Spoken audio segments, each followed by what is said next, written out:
Hello, everybody. If anybody wants to move closer, we won't bite, at least not much. Welcome. Thank you for coming to the Watson Institute seminar. The Watson Institute puts on great talks and lectures and debates and panel discussions all through the year, open to the Brown community and beyond. And as they often do, this one is live streaming and will be able to be seen after the fact as well for eternity. So we're going to really try to meet that bar. I'm David Korn. I am the Washington Bureau Chief of Mother Jones. I'm also a talker on MSNBC. I've written a few books. And perhaps most important, when I'm here, I'm a 1981 graduate of Brown University. And I've been doing a series of seminars last year and this year on media and political issues related to last year's election and now what comes afterwards. And so this is our first one this year in this series. And we're going to be talking about a small issue. How do you cover a president named Trump? And with me today, I have two Washington journalists who both work in very different realms of journalism and somewhat on different ideological sides. But I would say these days in Washington, ideology is not what divides people any longer. That's probably a good thing. At least it's an interesting thing, and we can get into that a little bit when we talk. So I'm going to briefly tell you who they are, and then I'm going to ask them to start off by just talking a bit about what they do and their publications, and then we'll get into the meat of things. So first, to my right, which is appropriate, is Ben Domenech, who is the editor? The publisher. Publisher of thefederalist.com. That's The Federalist, all squished together in the URL, which is a website magazine that really looks, I'll let him define it better, but it takes more of a cultural approach to politics, looking at the moral and philosophical underpinnings of what goes on in the political world, and certainly written by and for conservatives of various stripes and libertarians. But as I said earlier, these days, ideological divides can be rather blurry. But I would say that in some ways, Ben is a bit of a conservative cultural warrior, and I mean that as a compliment. And that's sort of the focus of the website, although it is still has a strong Washington orientation. And Sabrina Siddiqui is the White House reporter for The Guardian, which is a British newspaper, but also an American website, and a British website as well, one of the larger global reaches of any newspaper these days. It is seen, is known for having a bit of a liberal bent, but she is known for being a really hard-ass reporter. Used to be at Huffington Post and has covered the 2012 campaign and the 2016 campaign, with particularly focusing on Hillary Clinton, Marco Rubio. Were you ever on the Trump campaign beat? I went to a few rallies, and I will never forget. Okay, maybe you will grace us with some of those anecdotes to illuminate some of your discussion points. So I'm just going to ask them to talk a little bit more about their roles as a journalist, and particularly with the outfits they come from, because we do have an asymmetry here. We have sort of a more of opinion cultural orientation for the Federalist, and we have a more of a news gathering presentation for the Guardian. But so tell us a little bit about Sure. the Federalist. So we started the Federalist 4 years ago, and we have a small staff of 12. We have a majority female staff, because the dirty little secret about our website is it's actually a women's magazine. It doesn't look like one, doesn't necessarily read like one, but the fact is that we have a much more significant portion of women who read our site compared to other center-right sites. And that's primarily because we speak to the culture that they consume and talk about the shows that they watch and and the members of the media or celebrities that they are focused on. And so that's why you end up with a site that might have a think piece about Lena Dunham front and center when everybody else is talking about a Trump tweet. We focus less on the kind of daily news beats of politics and more about broader stories that kind of reflect our magazine mindset.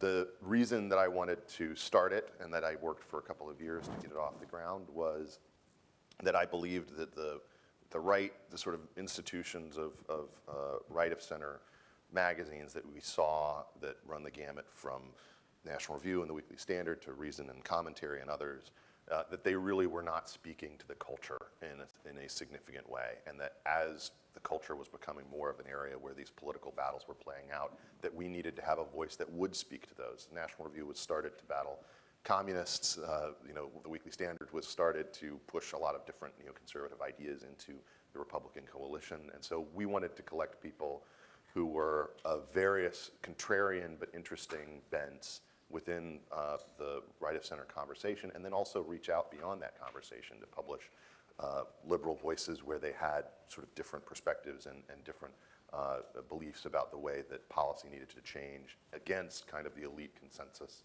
that we saw, I think, really emerge among a lot of leaders of both parties.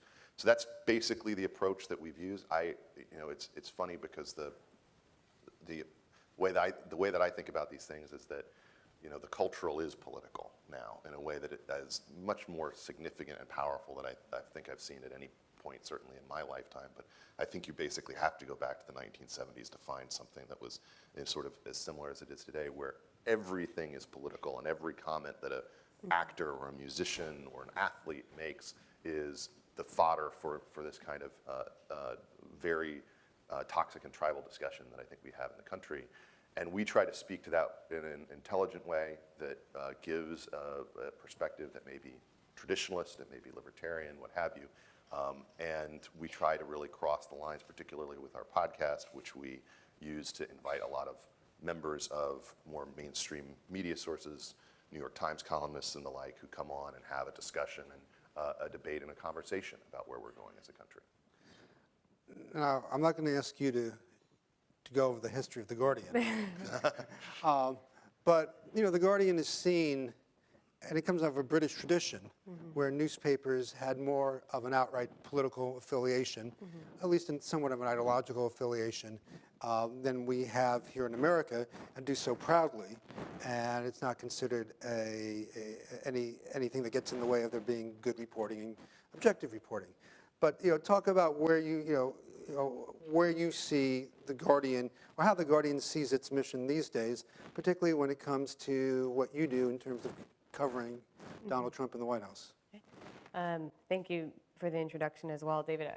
Sabrina Siddiqui, and political reporter at The Guardian. I cover national politics, and I focus on the White House, but also Congress and everything in between. And I think with The Guardian, one thing that we have done over the last decade here in the United States is really build our own presence that is unique when compared to other international outlets that would traditionally be classified as the foreign press. I work technically for The Guardian US, and we have a focus on competing in the American media market. But that doesn't mean that The Guardian umbrella, which is obviously headquartered out of London, is not where a lot of my work ends up, especially with most of it being digital.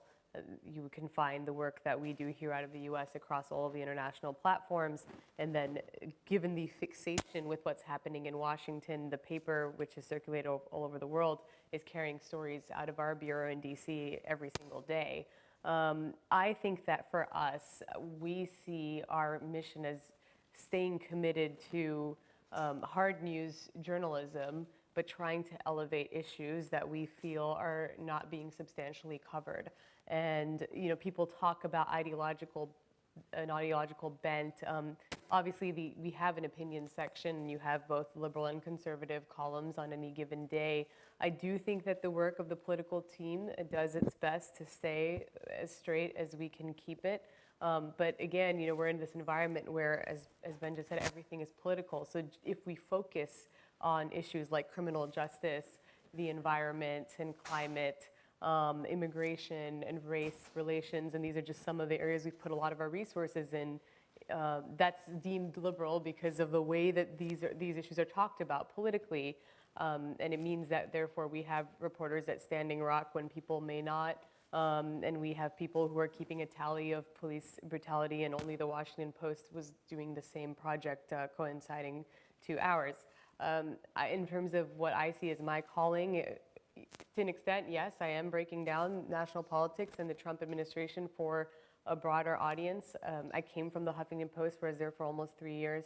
I'd say obviously the Huffington Post's political team is a lot more in the day in and day out of political journalism and competes more with the likes of Politico and Roll Call and the others. But I still think that what I learned there and what I've taken with me to the Guardian is trying to distill the conversation for a broader audience, not just I'm talking overseas, but also here across the country. I do think a lot of people have tuned out to political coverage because it is so driven by the insider baseball and not tangible for people on a day-to-day basis. And so I think that what we try to do at The Guardian is produce work that is accessible to a lot more, to a more wide readership, a wider readership, I should say. And that doesn't, again, mean it's foreign. It just means it's something that people can read. I think the way our editors have described it is they could read it in Manchester in the United Kingdom, and they could read it in New York City, and they could also read it here in Providence, and they can read it in the suburbs of Indiana. I know this sounds ideal, but that's what we strive for,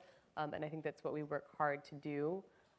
But look, I think that people recognize this is an important time for journalism in Washington, and we're trying to balance and struggling with, which I'm sure we'll get into, the challenges of meeting the sheer volume and the demand of the day-to-day from the Trump White House with that substantive work that we hope and think is what will ultimately break through.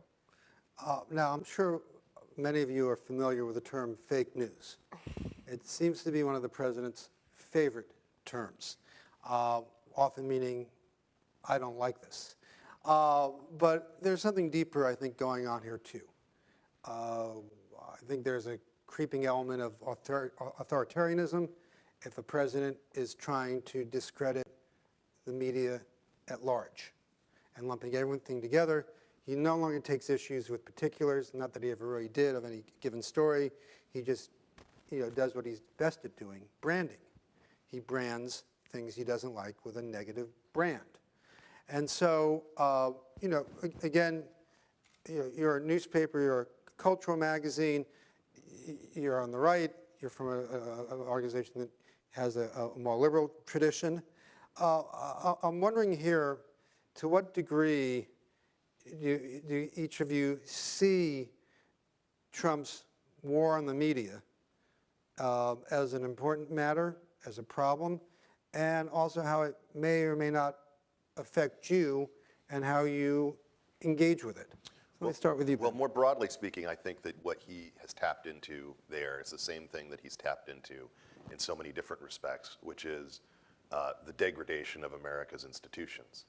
And if you basically look at the poll data in every respect, whether you're talking about the church, whether you're talking about big business, whether you're talking, basically the only thing that survives it is the military. But other than that, degradation of American faith in all these different institutions has been something that we've seen this steady decline of, thanks to scandal, thanks to problems within that. And that's true of trust for media as well, unfortunately. We've seen this decline in faith in it, and he taps into those types of defects with laser accuracy, the same way that he does when he does it with people. He identifies the thing that makes you feel bad about yourself, or that you're actually self-conscious about, and then he uses that as your branded name forever. And most of them work. The thing that I think is a problem there is that the way that we think about media now is very different from the way that you might have thought about media even as recently as 15, 20 years ago, where you make this kind of distinction between, oh, this person is on the editorial page, they're there to give me their opinion, and then this person's on the front of the newspaper and they're here to give me the news. And what he can take, and what he does, I think, very effectively with this fake news mantra, is he can take aspects from something that's on one section of a website or that's one segment of a news report, identify it as fake and use it as a broad brush that goes over everything. And what that creates is a scenario where it's a real challenge for journalists. For instance, you may recall, a few months ago, CNN had a story up on their website that said that, 2 days from now when James Comey testifies, he's going to say he didn't tell President Trump that he was not under investigation. Obviously, they had to retract that story. They had to change it. And of course, that doesn't necessarily mean that you shouldn't believe anything you see on CNN. But what he effectively tries to do is say, you shouldn't believe anything that you see in this place because they get a story wrong. But why does he do that? He does that because he loves that fight. He loves that fight, and he loves it because he has so many of the same narcissistic defects that lots of other people in the media have, which is that they make everything about them. And so he makes it about a conflict between him and these people who say that they're the purveyors of truth, that they're representative of the little guy, and he does that to degrade the opposition to him over and over again, or to distract. I think there are two things that are happening concurrently, and you touched on the narcissism, and this is something that any reporter who followed Trump before he entered politics, going back to his time as a real estate developer in New York, is well known, which is that he is obsessive about the way he is covered. A lot of the tabloid coverage in New York City was driven very much by him and him calling up reporters. I thought it was John Barron.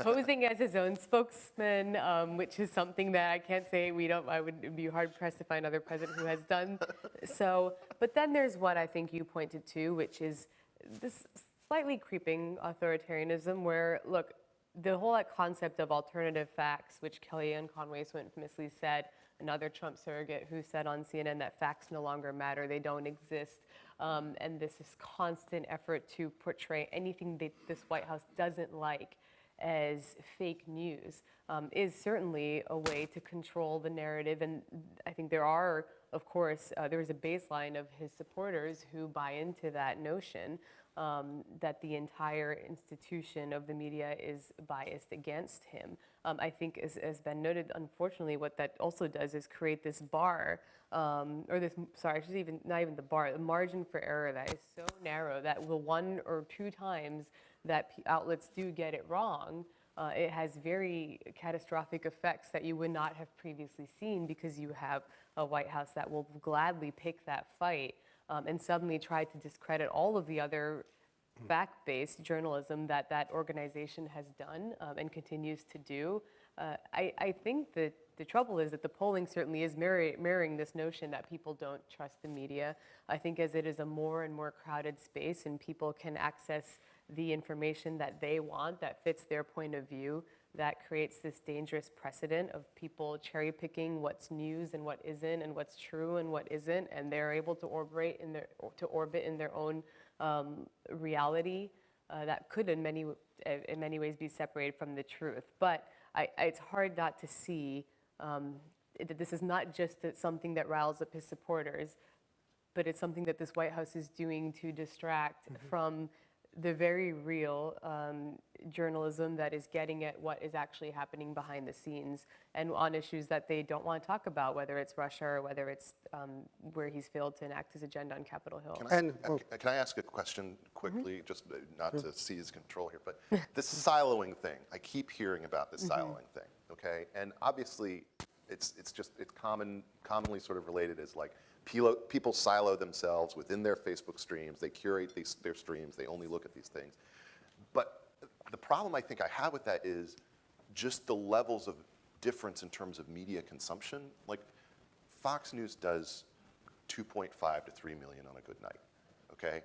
There are a lot more Trump supporters than that out there. Why isn't part of this actually that people are tuning out more what they don't want to hear as opposed to taking the time to curate their feed? No, I think you're right. There is a lot of tuning out, and I think one of the things that the Trump people told me during the campaign, that their part of their strategy was to reach the people who turned out, who they themselves called low information voters, who only see headlines. And they realized, at the convention in Cleveland, the GOP convention, when they were shouting, lock her up, when Michael Flynn was talking. I was standing next to a Trump guy, and I said, do you think voters really buy this? And he says, all they do is see the headline, they see this 10-second clip on the news, lock her up, that's all we need to show them. Yep. And those people are it's gonna press the button, it's going to get the reaction that we want, and they'll vote for Trump. It's just the highlight reel. It's really. Yeah. And so a lot of his campaign was designed to target people who don't consume a lot of news. And then those who do, on all sides, have become siloed. But really, I've been saying this for years too. So if a cable network gets 2 million people on a good night, Dancing with the Stars is still getting 26 million. It's still now, everybody who's in this room, anybody watching on the live stream, is one of those people who watches cable news. Yes. We're a part of the information society, whether you're left, right, middle, or both, or whatever. But most Americans do not engage in that type of information consumption. And I think one reason that Trump won was that he was able to, because of his celebrity status, leverage that and able to contact and make connections with those people who didn't need to read his position papers. They just kind of, liked him already. But one question I wanted to say, pivoting off what you each just talked about, and that is, it's true that institutions have, since Watergate basically, have all dived in terms of public faith. Donald Trump has also dived as well. And in fact, in the last couple of months, the media has started going up a bit. And so I wondered to what degree his talking about fake news over and over again is, to the degree he does anything that's strategic, the strategic intent is to just create a mud fight. If you're a skunk and you make the other guy in the fight smell as bad as you win. So if he starts, lying about fake news and just makes that the debate and makes CNN defend itself, he's bringing CNN down to his level of credibility now, and then they're less able to, in his view at least, challenge them. I think this speaks to some. I had a conversation with. I covered Hillary Clinton's campaign, and I remember being at the headquarters in Brooklyn, talking to the campaign about the strategy going into the general election. And I think that this distills the challenge, one of the challenges that they face as a campaign that, frankly speaking, in a very different way the media faces in trying to figure out how to cover Trump. And what the campaign official said was, on any given day, Trump gives you at least 12 targets. And you have to try and figure out which shiny object do you go after and which one will actually stick. Because you can't go after the same candidate on 12 different statements or tweets each day. There is no way that the American public is going to process that. And the media now, as they try to cover this presidency, is grappling with 5 a.m. tweets, with a press conference, with a statement, with actual policy or the lack thereof, with the frayed relationship between Trump and Republicans on Capitol Hill. I mean, just in 1 week, I often go from writing about North Korea to healthcare to something that he tweeted that has caused the stir. Now he's fighting with military families. Now we're back to talking about tax reform. And it's exhausting for me, and it's exhausting for the public. And I do think that, there is, as you said, a little bit of a drop-off having said that, because the campaign is over. And now, as much as Trump still tries to tweet about Hillary Clinton and run against, in some ways, Hillary Clinton and Obama, he is up there. He is the one who's in the Oval Office. And I have seen a frustration in my conversations with his supporters that he is not actually, he has not shown himself to be capable of acting on his agenda, on the things they sent him there to do. And I will say one more thing, because we're talking about the volume. A lot of it comes from Twitter, and he's very effective in using that forum as a means of communication. But I can also tell you the number one thing his supporters tell me is, gosh, we really wish he would just stop tweeting. So a couple of things.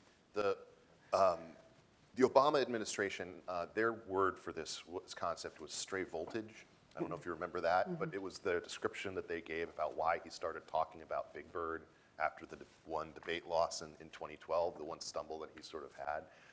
And the idea was that there's all this stray voltage out there, and you want to be the one sending it in a direction. That you don't want your opponents to be the ones sending it in a direction. You want to do that. With Trump, it's more like chum. It's just every day, here's this fresh bucket of chum, and he just throws it in the water. And most of the media, I have to say, does not have the resistant power to sort of back off of it. They just go after it. They have to eat the chum. And a perfect example of that is what he did with Joe and Mika. It's like suddenly the conversation went from his legislative agenda is stalled, he's not getting anything done, to this talking about his, they were coming back from vacation. That it becomes very personal. Well, when he accused her of having bad facelift Plastic and surgery. how ugly she was. Yes, yeah. and it's just like, I look at this presidency and I see a guy who has, for the most part been failed by his party. They came in and they said to him right off the bat, we're going to give you a health care bill by Easter, we're going to give you a tax bill by August, and we're going to give you an infrastructure bill by Christmas. And none of that has happened. They've totally, but he doesn't really know how to manage a legislative agenda or push anything. He hasn't represented himself. Instead, he's represented himself as a deal maker, but this is an area where he's never done a deal before. And so it's a situation that should be very frustrating to his supporters. And there are basically two factions of supporters there that are frustrated. One thinks that he can't focus and that he's all over the map. And the other is frustrated that they don't see things getting done. So one is disturbed by the tweets because they think it looks unstable or it irritates them or something like that. Those are kind of the normal Republicans who just wanted him to sort of focus. The other ones don't care as much about the tweets, or they wouldn't care about it if he was getting things done. Mm-hmm. And he isn't, both for his own reasons and for the reasons of a feckless Republican Congress that is incapable of getting anything pushed through. Well, let me change directions a little bit here and ask you, Ben, as someone who runs a magazine about culture from a conservative perspective, whether you or the people who write for you have been at all concerned about Donald Trump's impact on the culture. He's a coarse man. He believes in revenge more than anything else. He believes in sort of the personality cult. There's not a feud he can say no to. Put aside his demonstrative statements that seem to suggest racism, misogyny, and bigotry. Just the way he goes about, dealing with conflict and with being a leader. I mean, conservatives have always talked about traditional values. They've had a very traditional view of leadership. They've wanted someone who can actually bring the country together. They believed that Reagan had a sunny optimism that appealed to people beyond his ideological soulmates. They even thought that George Bush was a compassionate conservative. It seems to me that just in the way he deals with the world, his selfishness, his narcissism, no one believes that he believes any of the values of evangelical conservatives that are a big part of his constituency. How do you guys deal with this? So I think you've had a pretty good summary there. Well, first off, I should say that the majority of my staff, I don't know how everybody voted, but I know the majority of my staff did not vote for Donald Trump, and the majority of my writers didn't vote for Donald Trump. In fact, one of our more prominent senior contributors, Tom Nichols, who wrote The Death of Expertise, we wrote a lengthy thing for our front page making the case that conservatives should vote for Hillary. So we have a wide variety of view, I would say. What was most interesting to me, and I share, frankly, your reaction to being a little stunned at how quickly American evangelicals and conservatives, not the same thing, were so quick to just sort of say, well, who needs the Bible anyway? After there was, you probably don't remember this, but in 2012, there was actually this big fight internally about Mormonism and Mitt Romney being a Mormon and like whether that was good enough because, they don't, Yeah. So anyway, And that, just Mitt completely. Romney, who's been married to his wife for how many years? Oh, just this and by all former accounts, businessman. is a great neighbor and Yes. works well in his church. Yes. But see, I think part of the issue was how Romney was treated in that campaign, in the sense that they felt like he was depicted as this guy who was a mean jerk who wanted people to die so he could make money, and was like, the whole thing with the dog on the car and cutting the kid's hair when he was in school, and how that was like some kind of latent homophobia, and then the binders full of women, comment and everything else. And I think a lot of American Christian conservatives looked at that situation and basically said, well, if they're going to do this to a nice Mormon guy, why do we even care, what people are liking more? But I think the bigger story is there is a post-apocalyptic mindset among American evangelicals when it comes to the culture war. They have been told that they have been defeated. They have been defeated forever. They are on the wrong side of history, okay? And what they saw in Hillary Clinton was someone who was essentially going to, force nuns to pay for the morning after pill, make all of these sort of decisions that were cut down various religious institutions, and that they would be under assault. And when you have that post-apocalyptic mindset, I play a lot of video games, and I really like the Fallout series, which is about after the nukes go out and people come out of the bunkers and stuff.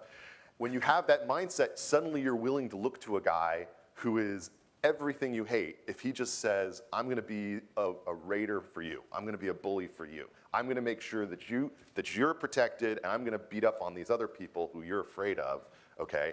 And then everything's going to be good. And a lot of them, frankly, made that calculation early on, and then a number of them sort of made it as time went on. One of the most interesting facets of this, Emily Ekins, who's now at the Cato Institute, is an excellent pollster, and she did this breakdown of analysis on the different factions that led to Trump's nomination.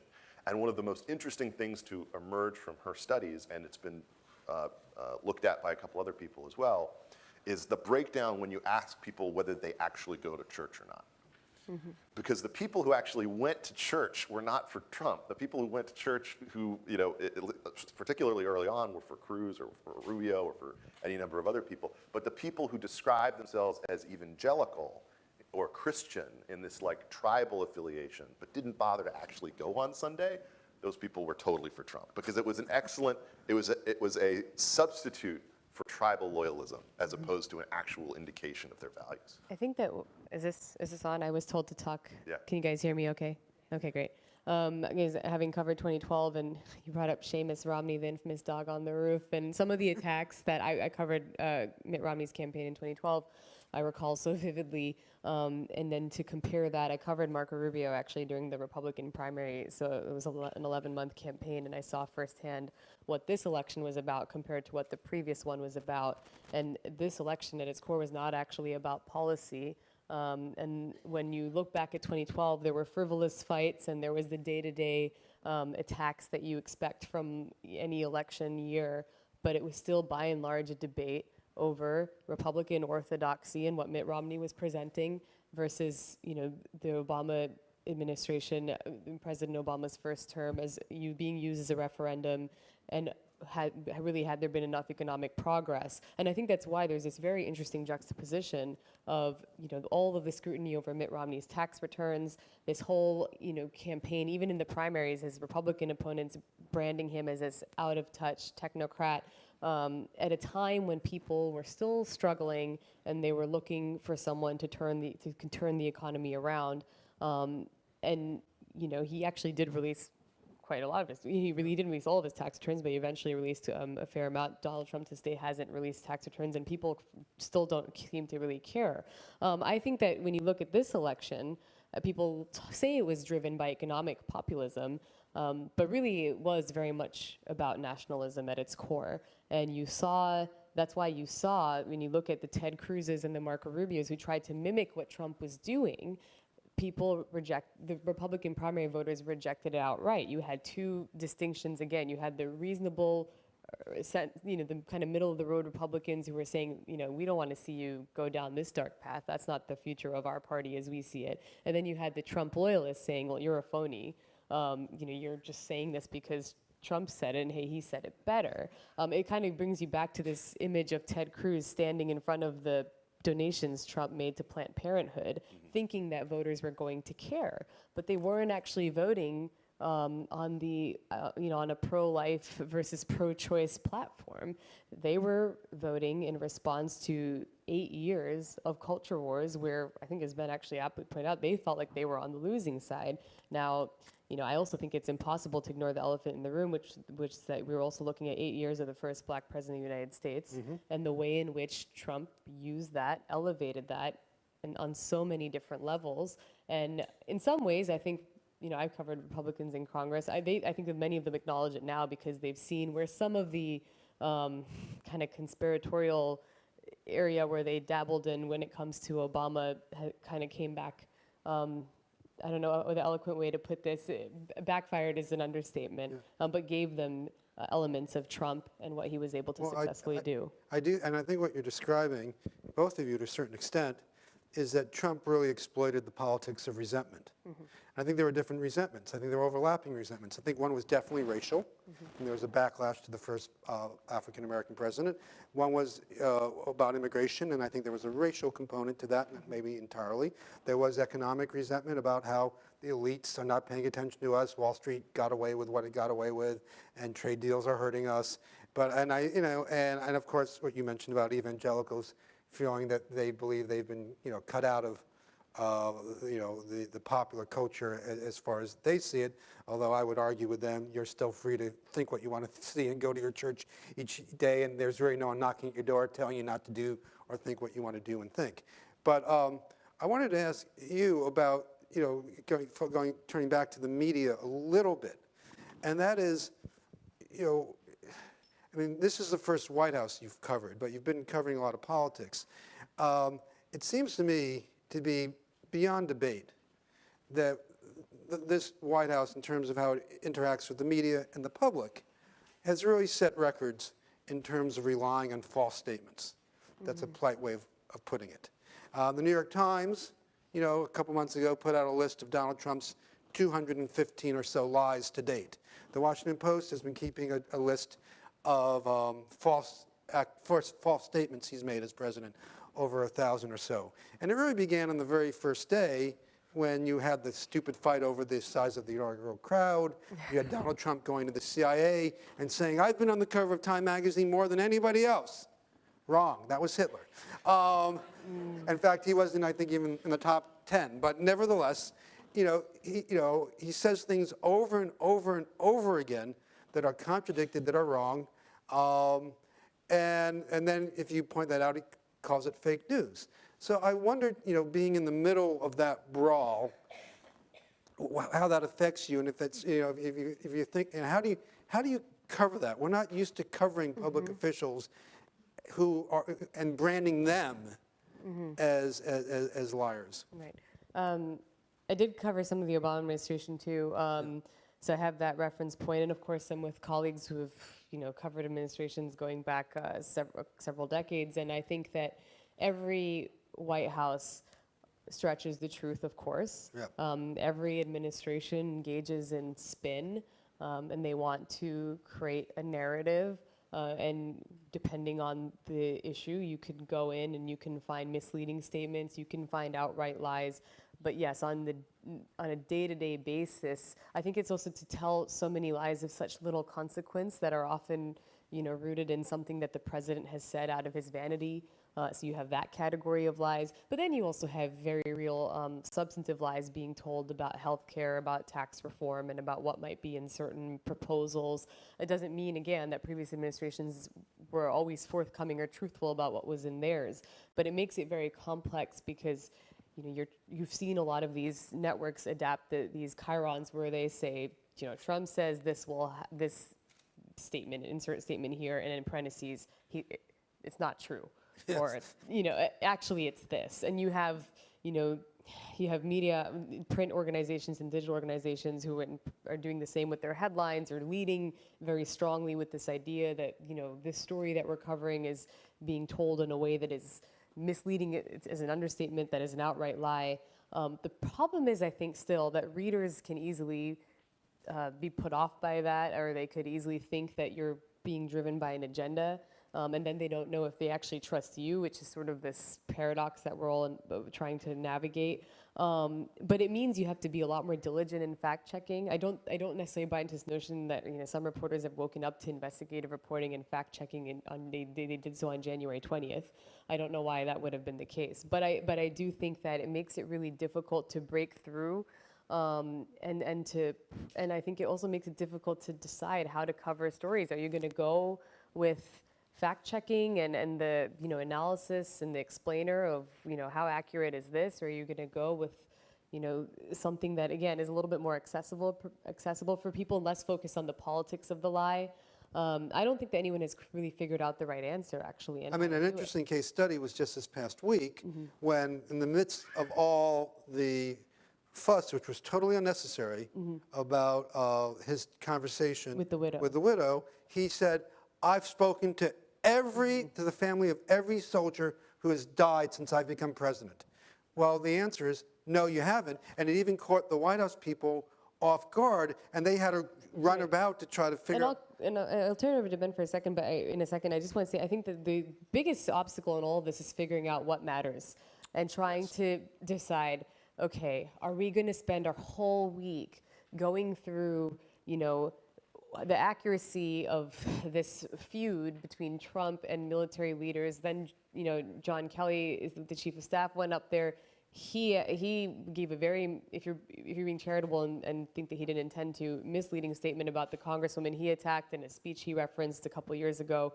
I mean, then you go in a completely different direction with the story, when I think most people would say that the story that matters is what the hell happened in Niger? What happened to those four troops? Why was the sergeant whose widow was at the center of actually this controversy, why was he separated from his group and not found for 48 hours? Senators on the Armed Services Committee apparently not know about it. Why were people not briefed? Senator McCain, I mean, that's the story that I think the public would ultimately actually be a lot more interested in, that has more ramifications than getting caught up in the. But while you're agreeing, which is great, well, you can emphasize your. I can tell you're eager to emphasize your agreement.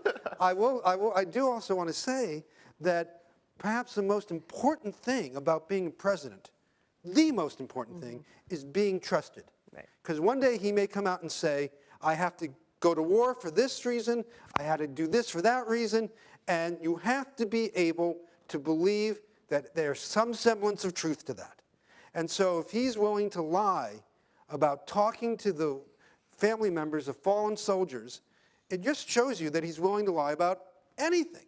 And so I understand your point that in terms of the big world events, what happened in Niger, we have troops and special forces in over 120 countries. No one in America can tell you what they're doing. These are big, important questions to focus on.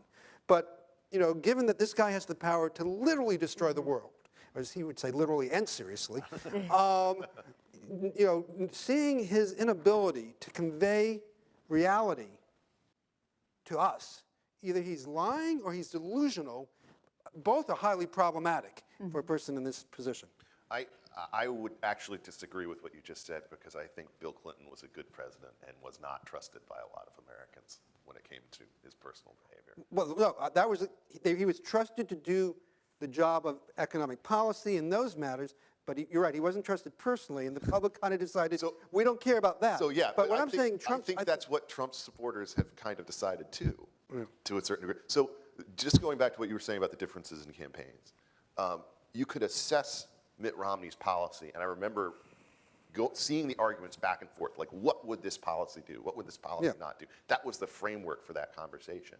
And the person who made the biggest miscalculation this time around was Ted Cruz, because he thought that this was going to be a conversation about who's the most conservative, who's the most for the Constitution. And instead it turned into a conversation about whether his wife was ugly and his dad killed JFK. So it's one of these things where the things just spins out of control. those are hard arguments to win. Yeah. I have to say, I'm very concerned that the roving menace of Rafael Cruz has not yet been dealt with by our. Yeah. But here's the thing. I think they really have made this decision that they know he's a BS artist and they trust him anyway. That they trust him instinctively to do the right thing, even though they know he's full crap all the time when he says all these various things about how awesome he is. I think that there are a number of his supporters who've just they've made that mental adjustment where they just don't care that he engages in this sort of thing, which I think, unfortunately, to your point, you're talking about very real questions about policy and like what we're doing over there, why we were there, what happened, et cetera.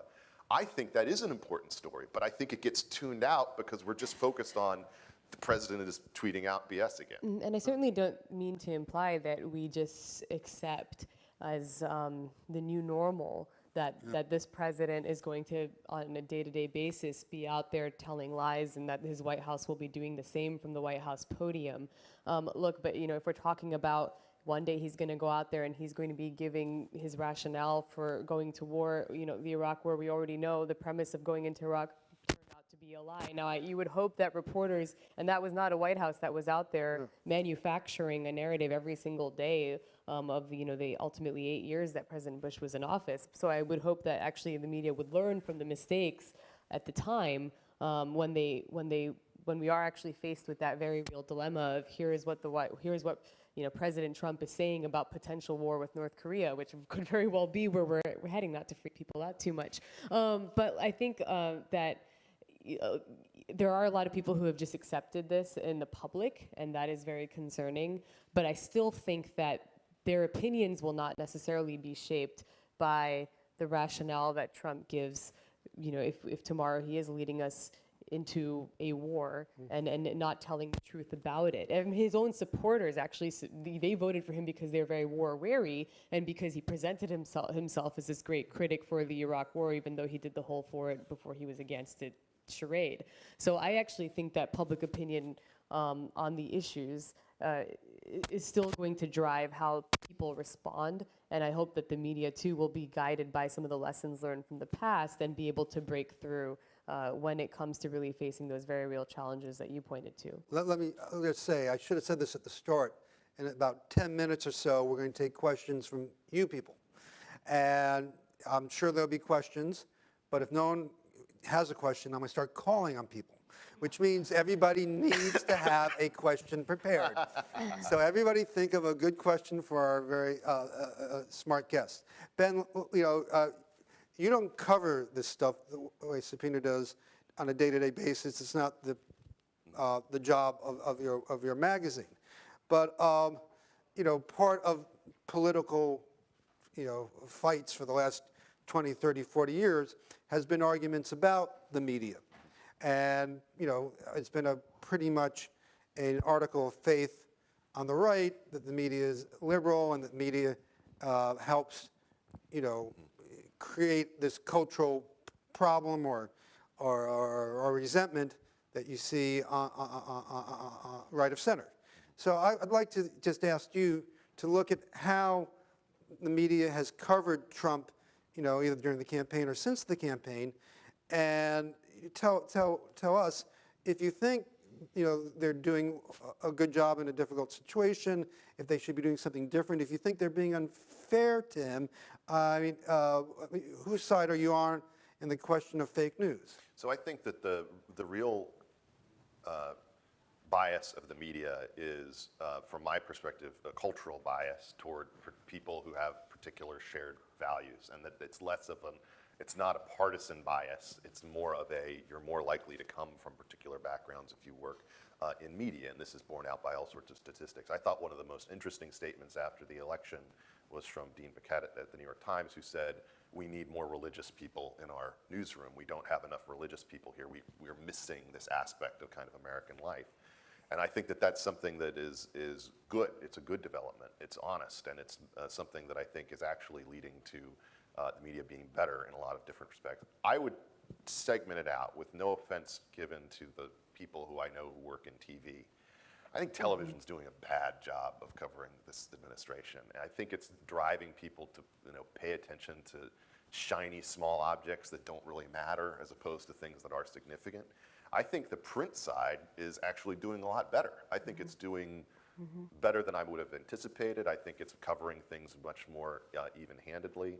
And I think that they are, in a lot of respects, sort of the delay factor, maybe, with working through print media is something that matters there, where you don't necessarily think this tweet is up, we have to talk about it for an hour, and just who can you get me?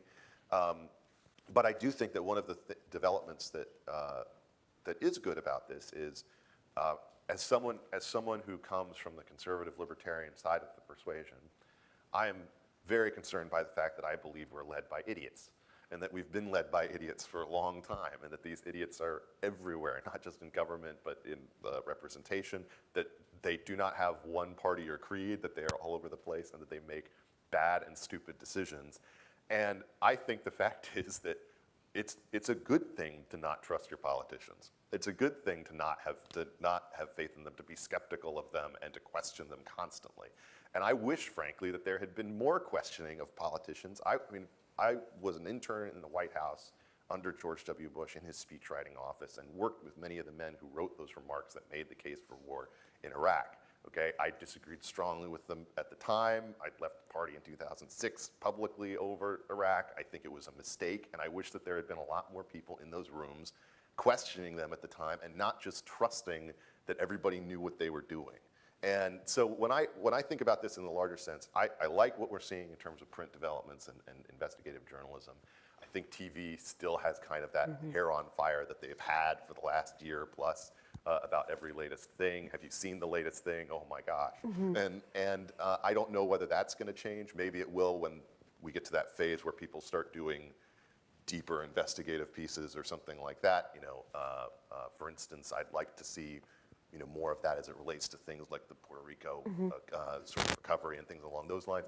That's my basic perspective on how things have been going. Do you feel, covering the White House, that you're able to go deep and focus on, the things that matter, or are you just too exhausted to do so? I mean, how do you judge? How do you divide between doing the shiny object, which does need coverage, as well as figuring out, well, what did they do right or wrong in Puerto Rico? This is the conversation we have every week in our newsroom, and every day for that matter. And I know it's not just us at The Guardian. We're all exhausted. We're all trying to figure out how to go about this massive undertaking. And I think one quick thing I'm just going to say, because I know we talk about it a lot in Washington, and it's something that some of you in the audience might be familiar with, but it was an executive at CBS who said during the campaign that Donald Trump is bad for America but good for ratings. And that really, I think, embodies many of the ways in which certainly the networks have approached him in carrying their speeches and the rallies live, and having this panel of 12 people, and you have surrogates with absolutely no experience, and even no resume to show for being there, making up statements, and the anchor can only fact check so many. So I do think that there's this important separation between TV and print.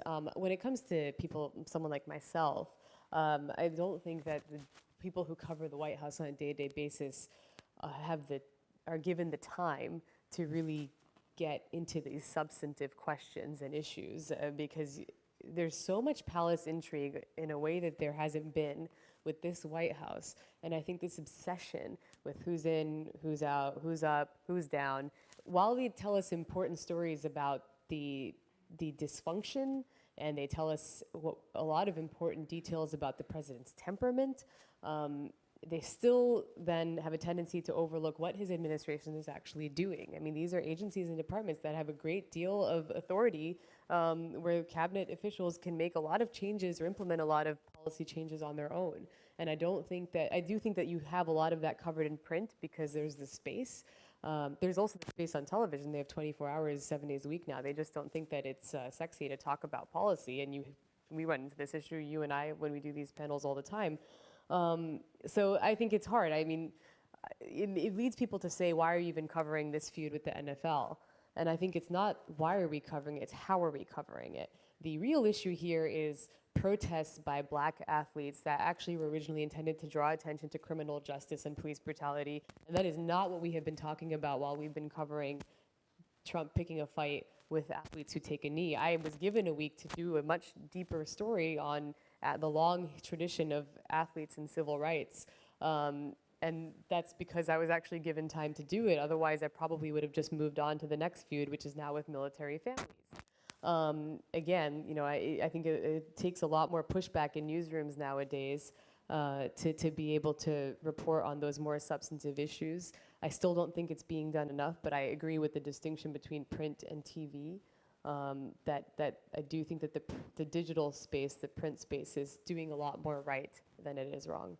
Now, we're going to go to questions in a few minutes, but before we do that, I see there are some students out here, and often I find they are kind of curious about how people get from college to jobs. And if they're not, they should be.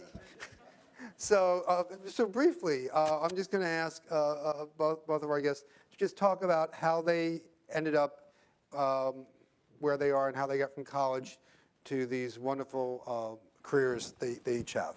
So I had the unique opportunity to go and work in the White House. I got an internship there because I had been an intern before for a couple of different publications, and they took one of the speechwriters from those publications. That's kind of how I got in. Originally, at that point, I thought I wanted to be a speechwriter. I went and I wrote for Tommy Thompson while he was at HHS, and then for John Cornyn, senator from Texas, for 2 years in the Senate. And then I decided I really didn't like writing for principals, especially when I have really strong opinions and I wanted to disagree with them a lot. So I haven't done that ever since. I went briefly into publishing, worked as a book editor for a while, started a website with some friends that I then sold to that publisher called Red State, which you may have heard of. Red State was much more. I was the sort of libertarian, the one libertarian on that sort of that group, and it became a much more conservative site that was later run by Eric Erickson. And ever since then, I went to the think tank space for a while, doing health policy, which is what I had worked on at HHS. But the thing that I always wanted to do was I wanted to be an entrepreneur and start another business. And several years ago, I decided that I was tired of reading all these morning newsletters every morning that would just tell me about which journalist's birthday it was and not give me more information. And so I started a newsletter called The Transom, which I've turned into a subscription product. And when you can sell something within media, when people will pay to get it, then people start taking an interest in it. And instead of folding it into like a larger media organization, I essentially was able to get in front of some investors who I pitched on the idea of this site. And that was 5 years ago. I've been running it ever since. We have a great staff together, a young staff, and I enjoy doing it. But I will just tell you, being in media right now is an incredibly disruptive time. Going into media, it's at a very disruptive time. There are whole platforms built on networks and sites that never existed or that didn't exist until what feels like 5 seconds ago. And as an entrepreneur within the media space, I can tell you that it's an extremely demanding job at this time, and that even more, I think, than any time I've ever seen it before, hard work is the premium.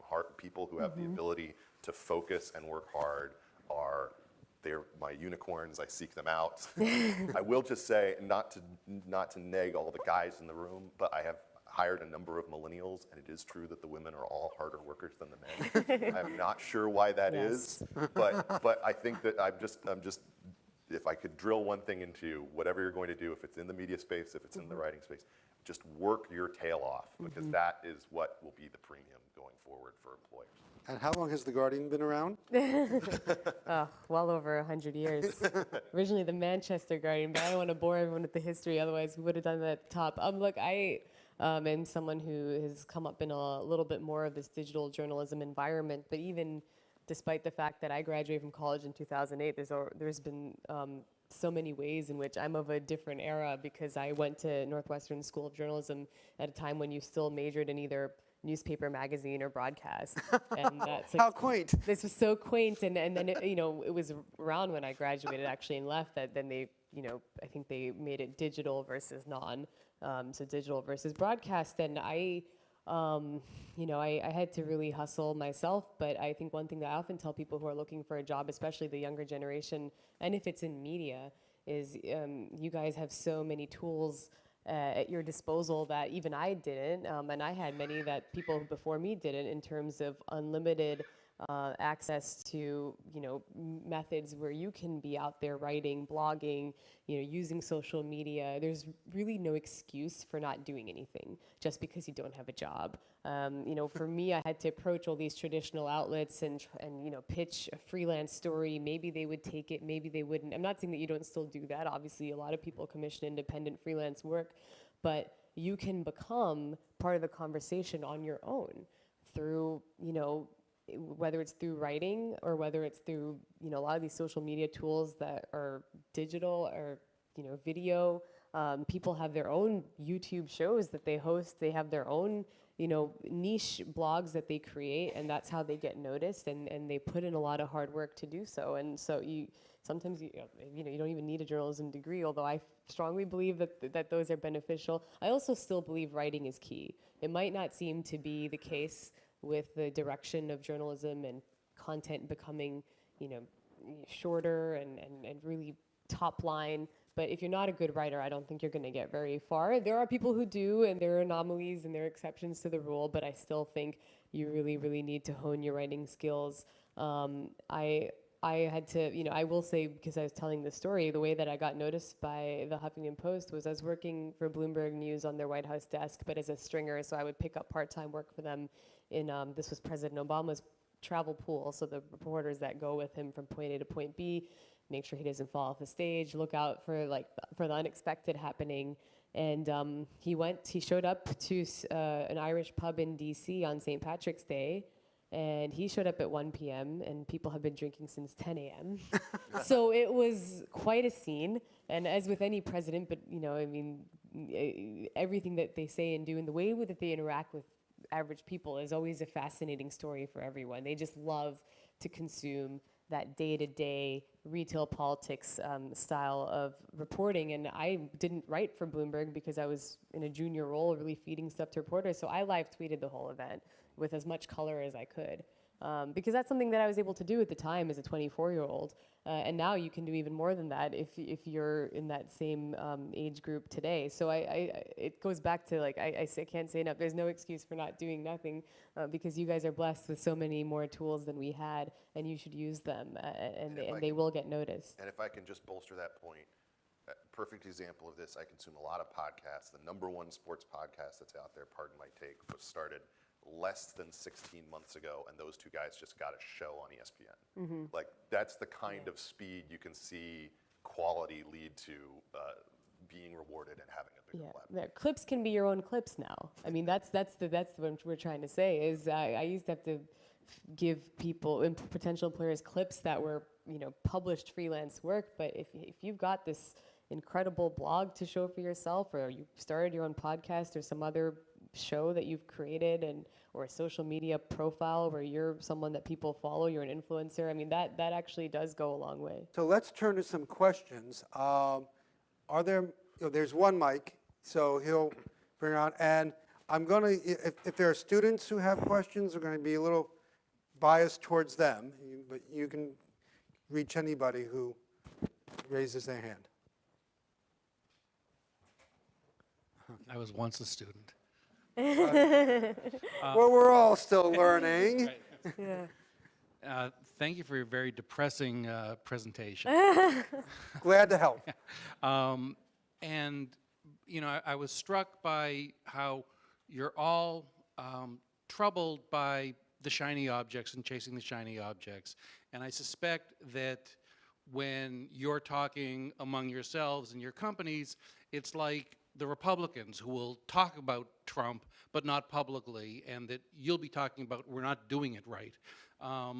What I didn't hear from you guys were solutions. I mean, David, you mentioned that the real story is not the conversation with the widow, it's what's going on in Niger. And other issues are more important than the shiny objects. How can journalists and the media get to those issues? One thing I'll say is I think that there are a few solutions, of course, that I can point to that I only hope people adopt, which is to not lose sight and to devote resources away from the shiny objects. And because you have so much unlimited space and you can cover both the shiny objects and also the substantive work, the substantive issues, to promote them differently as well, to make that substantive reporting visible and available to consumers, so that they're not even seeing the head of the New York Times or the Guardian, for that matter, or the Washington Post as the tweet, but they see it as the question about, you know, what happened in Niger. I think it's imperative right now that newsrooms diversify. I think that the lack of diversity, and, you know, we spoke about religious diversity earlier and ideological diversity, but, you know, also newsrooms are still overwhelmingly white, and that is a significant problem in how these issues are covered. And that's why, if I was using the NFL analogy, that's why so many more people were focusing on this unprecedented fight that Trump picked with the NFL, and not really, and focusing on the idea that a lot of them the owners donated to him, but not really focusing on what the point of those protests even were to begin with and what the real issue was. So I think that, you know, when you have a very diverse newsroom that can ask important questions, you'll be covering these issues a lot better. Because frankly, there are certain things that I, as a Muslim American, as a child of immigrants, South Asian immigrants, there are certain questions I can raise that my colleagues simply cannot. And there are certain questions that they can raise that I cannot. So that's another part, I think, of the solution. And the last solution I'd say is you guys, because the fact of the matter is that there's nothing more disheartening than working on these substantive stories and asking these questions that need to be asked and doing the longer form investigative reporting, and then seeing that that is the least clicked on and the least read work that you have done. And the story you wrote about the tweet just got 1 million views, and it took off like rapid fire. And the same thing happens with that quote about the ratings. People are actually tuning into this, and I think people need to demand, in many ways, or consume, as viewers, as readers, the work that they say that they want to see more of, because they don't.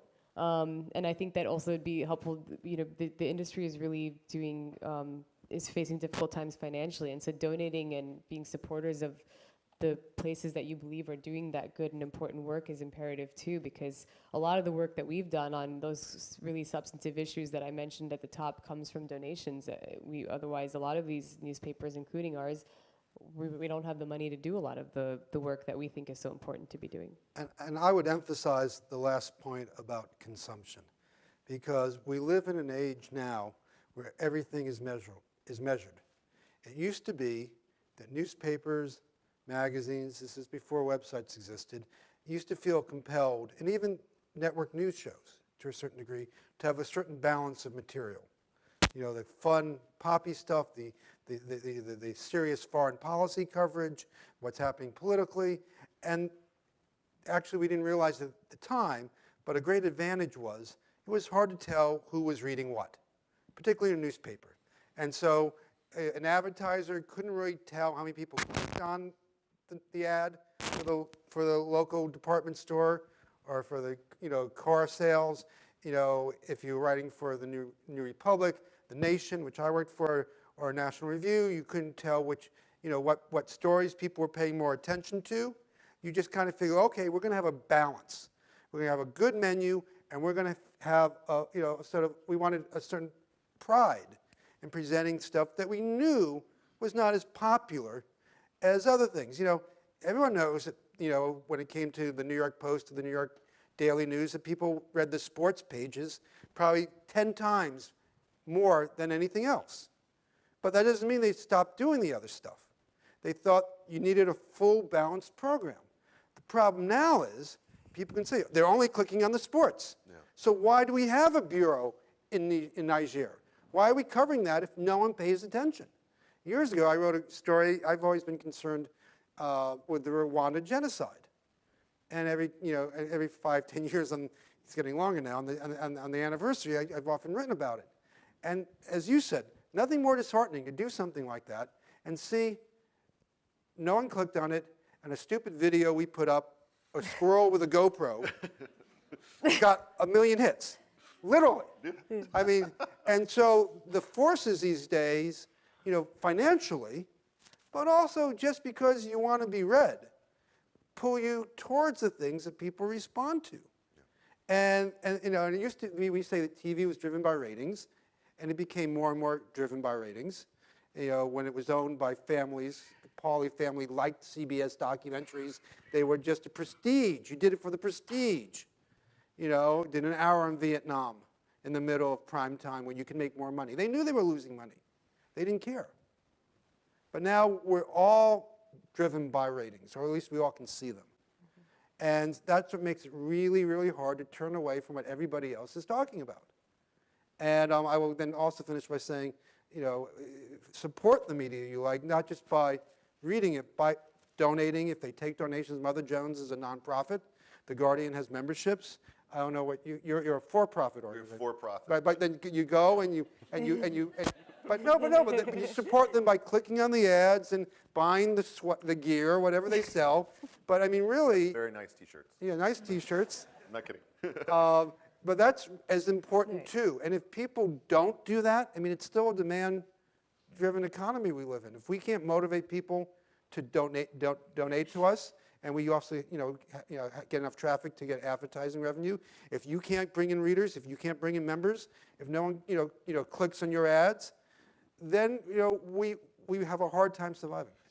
He's completely correct, and I just have to say, I know you were already thanking us for being dour, but I think we are headed to a direction where you're going to have basically the click-based model where you have a bunch of 25-year-olds getting paid $30K to just like aggregate all day. And then you're going to have a handful of legacy media operations that have a big enough subscriber base, a subscriber pool that they can last, that they can continue, and that includes the Wall Street Journal, New York Times, The Atlantic, and places like that. And then you're going to have the nonprofit model. Because the simple fact is that in the for-profit world, you can afford to, get 10 different 25-year-olds to come in and just churn all day, and you'll have a crappy website. But what you can't really afford to do justifiably is to pay an investigative journalist of $150K a year, a good one, and give them the budget they need to travel and to go to these places and investigate those things. And I just think that that's the model is heading in that direction, and I think that's why you're seeing many more publications stand up these nonprofit sides of what they're doing, because that's the only way to really make this sustainable because of the different changes in consumption patterns. Okay, I think you have the mic. Well, thank you very much for your presentation. My name is Ivan. I'm from Brazil, actually. I'm here as an exchange doctoral student in political science. So my question might be a little biased and not exactly related to the issue of the debate. But since you cover politics and this issue was brought up in the conversation, I think it could be an interesting question.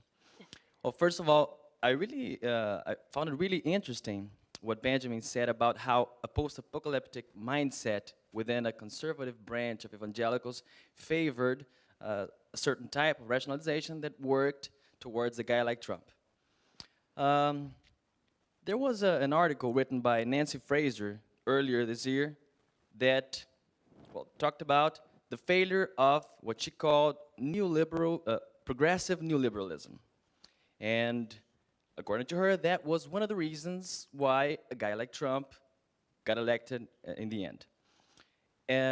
Because while this progressive neoliberalism, notably represented by the Clintons, was very effective in dealing with identitary issues, it wasn't that effective when dealing with more material ones. And that would even explain the appeal of, on one side of the ideological spectrum, Bernie Sanders, and at the other side, Donald Trump. So I would like to ask the three of you, but especially Sabrina, given the fact that it was a debate within The Guardian as well, how do you see this issue? Well, if you want to go first, I wrote a piece back in 2015, in August of 2015, that you can look up, and it says Republicans have to decide whether they're going to be the party of freedom or identity politics.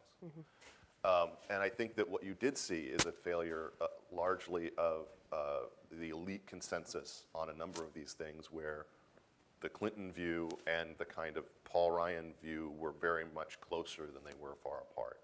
And I think that happened for a host of different reasons, not just one reason in particular, but that Trump saw the opportunity there to make that appeal and ran with it, and did it in a moment that politically everything lined up for him, not just in the disagreements that we had in politics, in the fact that Republicans themselves didn't understand the disagreement within their own coalition, but also that he was perfectly timed and attuned to this reality TV media landscape that we have to exploit that.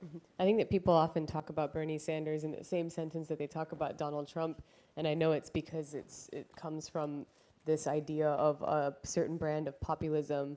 But the reason I made that distinction earlier between economic populism and nationalism is because Bernie Sanders and Trump may have been talking about certain shared economic ideas, but with a very, very different message about how to address those discrepancies in income and wealth. And so you have Bernie Sanders talking about corporate America and big banks, I did not hear Bernie Sanders going around the country telling Americans and angry voters that immigrants and minorities are the source of all of your problems and the reason why you don't have jobs. And that is something that that Trump did, and he did successfully. And even people who were worried about issues of security, I did not hear Bernie Sanders pointing to urban cities and people crossing the border and saying that that is why America is no longer safe. And I will protect you, and I will make America safe again and great again, and all of the things that Trump said. So, I think that, one might argue that, I think when it comes to candidates like Hillary Clinton, I don't necessarily think it's as it was. I do think that she failed to tap into some of the messaging that Bernie Sanders did tap into. But I don't think that, I think it would have been a very fine line to walk in an election that, as I mentioned earlier, was at its core not about policy, not about the economy. So I think there were some very real constraints. I think she was the wrong messenger of the moment because of the way in which Trump came in and ran this extremely anti-establishment campaign. And that's something that Democrats recognize, and that's something that they grapple with. I know people get frustrated and people say liberals are crying when they point to the popular vote, but you can't deny the fact that when someone does, win a national election, at least in terms of the popular vote by a record number of, I don't know, what was it, almost 3 million votes. 3 million. Quite clearly, most of the country did not disagree with Hillary Clinton and what she represented. And when you look at that white working class vote, I actually don't think the media has done adequate introspection about what those voters are really motivated by. I don't think it's that your points are not valid, but I think that there's been this discomfort addressing some of the very real questions of race and immigration. And Well, one of my pet peeves in terms of media coverage is that since the election, a lot of outlets have, said, oh my God, we got to find out what the Trump voters are thinking. And since he's become elected, they keep going back, what are the Trump voters thinking of this and that? What are the Trump voters? I want to know, what are the Hillary voters thinking? I mean, it's just, they're as much Americans, and they're even in a worse position because there were more of them than Trump voters, and they lost out, and their culture, their resentments, their anger, their upset is as important as what's going on in Trump land as well. But it was one of these, moments of tremendous media overcorrection. Let's get another question. There was someone all the way back, the last row up there. Okay. All the way there. Yeah. Her. It looks purple from here. Yeah, it is purple. So my question is for Sabrina. So I have 2 quick questions. So my first is kind of if you could speak a little bit more about being a Muslim American journalist during this time period. And my second is kind of a personal one. So I've That's pretty personal to begin with. Go ahead. So I've pitched to The Guardian a million times. Oh, no. You can talk about that offline. I've been in touch with Amana and Dave and you were super kind to me, so thank you. Oh, right. But I'm sort of wondering what initiatives, if any, that The Guardian can take to represent diverse millennial voices. Okay, I will start with the first one, and I'll try to be quick because I know other people might have broader questions for me to answer, and we can continue to talk offline. As a Muslim, I actually wrote an op-ed about my experience as a Muslim reporter on the campaign trail that you can read at The Guardian, and I wrote it in December after the election was over because I felt like that way it wouldn't have colored people's perception of how I covered the election as a news reporter. And there are very real issues that have come up in this time under this administration that the community is grappling with and that have very real consequences. I think the biggest message that I have to people and that I would broaden out because it's not just Muslims. I know it's immigrants, it's people of color, it's women, it's the LGBT community. It's many groups who feel like their rights are potentially under attack. I urge people who cover politics and I urge people who consume politics not to dismiss what you hear as sound bites, because statements, words, they matter. And they have real impacts, a real impact on communities across this country. So, you know, you saw a lot of the fear around the travel ban, and then it sort of leveled off. This goes back to when I'm a Muslim journalist in the room, I'm thinking, you know, there's been like 3 iterations now of this travel ban, and we've kind of just accepted that this is something that's going to linger in the background. And you see that complacency, I think, in the coverage with a lot of these issues, with also the debate over undocumented immigrants. Unless there's something outrageous or a major announcement, for example, the one around DACA, you don't hear about it a great deal once you've gotten past that initial hurdle. So this goes back to the conversation we were having earlier, in my view, which is, you know, we need to diversify newsrooms so that you have people like myself who can be in the room, who can say, we can't lose sight of these issues just because it's not in the news anymore. And there are all these communities who are counting on us to represent them, and the more that you're represented in the newsroom, the more they're going to be represented in the news. Your second thing about the Guardian and Millennial Voices, you know, we obviously accept a lot of commissions. It's hard when I know they look for a certain experience in accepting written work. We try to launch a lot of projects where we collect voices from across the spectrum for various initiatives that we cover. So maybe you and I can email, and I'm sorry if it's been so crazy if I've missed your note. But I would just say that, you know, for those people who do feel like they're reaching out and they're trying to make their voices heard. One thing I will say is community journalism is a great deal of what we do now too. So I guess what I'll segue that into is we need to hear more from you about what we're missing, what stories might be happening that you're seeing in your neighborhoods, in your environment, whether it's at work, whether it's in school. Like, I think that there's still a disconnect between, we were talking about the disconnect between politicians and real America. There's still a disconnect between newsrooms and real America and what's actually impacting people in very real and substantive ways. So what I would encourage is to keep sending those emails. It's not that they are completely ignored. Sometimes they might get forwarded on, but I can guarantee you they are being read. And the more you bring stuff to our attention, the more we can try and cover those issues. That was very well done. We have time, I think, for one final Ask Ben a question, please. Okay. Why don't we go all the way back up to the top row there, I think. And let's keep the questions short, so. So I came in late, so this is perhaps not fair, but I have, first of all, a comment and then a question. The comment Short, is, please, though. I will keep Brief. it very short. The comment is that all 3 of you made disparaging comments about television journalism as opposed to print journalism. And yet, Mother Jones really was a proselytizing type magazine back in the 70s when I started looking at it. And Ben, I don't really know your last name. It's sort of you've created a vanity website, it looks like to me, that delivers a certain kind of op-ed page. And so I'm wondering about 2 things. One is, really the source of your problem with television news at this point, given that the only way to see Trump acting and actually hear his rhetoric and see the way he expresses himself is to watch him. And newsprint doesn't actually get that. That's one. So that's a question. And sorry, one more, I'm sorry. Very quickly. False balance. It has to do with this notion that journalism is supposed to be balanced, and it's the question of when it's falsely balanced, where there's an obligation to present white supremacists in opposition to people who oppose white supremacists, as though they both occupy the same political space and rhetorical space. Okay, you want to go first? So, and then so I'll- first, I am a contributor to CBS News, so please keep them in your in mind when you say this. I actually think there are some aspects of TV that are doing a good job. I think more of my problem is with the cable side of things that feels the need to constantly be on all of this stuff.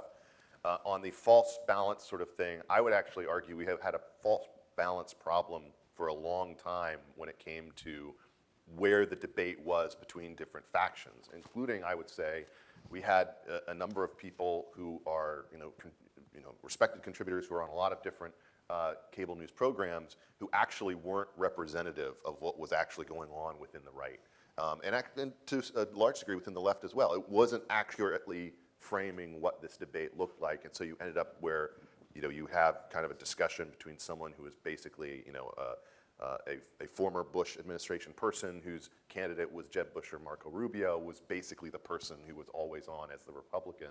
And now you had to move to this this area where, I mean, you can watch Fox News' special report from their perspective. They want to have a Democrat, a Republican, and a Trumpite. Like they want those sort of three different things, and it's hard to find that and make it work in a way that makes for good TV.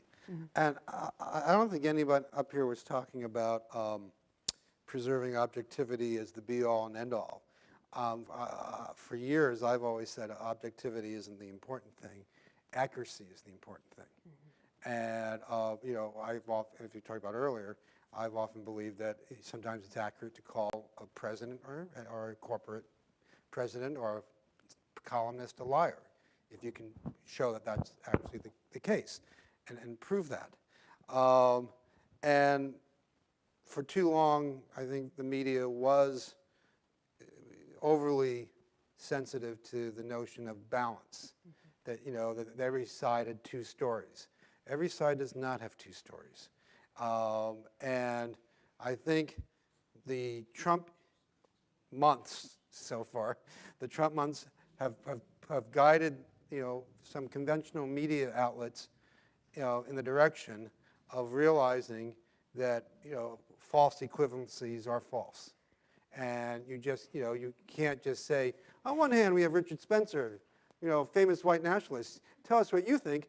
On the other hand, we have a black person who doesn't like to be, you know, like to be biased against. You know, so they're kind of moving away, and they're moving away from just saying, Trump said this, but others disagree, just saying Trump said this, and it's wrong. It's factually incorrect.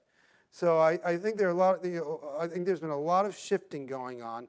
I think Donald Trump's extreme use of alternative facts has presented a big challenge to much of the media, TV and print, and that they're all grappling. And I think to a large extent, doing the right thing. And on your earlier point, I do think it's important to show Donald Trump, you know, on TV. I do think, you know, watching him try to get through a paragraph, emphasis on try, is very illuminative and illustrative.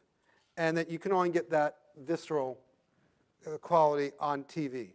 My one complaint, though, during the campaign was letting him do that without attending to the journalistic responsibility of assessing what he was saying, was giving him, you know, too much free airtime that you don't give to other candidates, whether it be Ted Cruz or Bernie Sanders or whoever.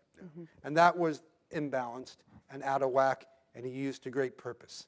Before we leave, can I ask you guys, is there anything positive we can say? Yes. Okay, briefly, and we're going to close on these notes. Positively speaking, we are living in a wonderful time when it comes to human freedom around the world, when it comes to prosperity. We are in the 1% of the history of the globe in terms of how many of us are well off and happy and healthy, and we are living longer and things are good, and the president should be irrelevant to your life when you think about all of those things. So please focus on, there's a C.S. Lewis line about how the danger of newspapers in his days was that they bring the sorrows of all the world to the front of your house every morning, and that it can leave you feeling powerless, as if there's nothing you can do to make the world a better place.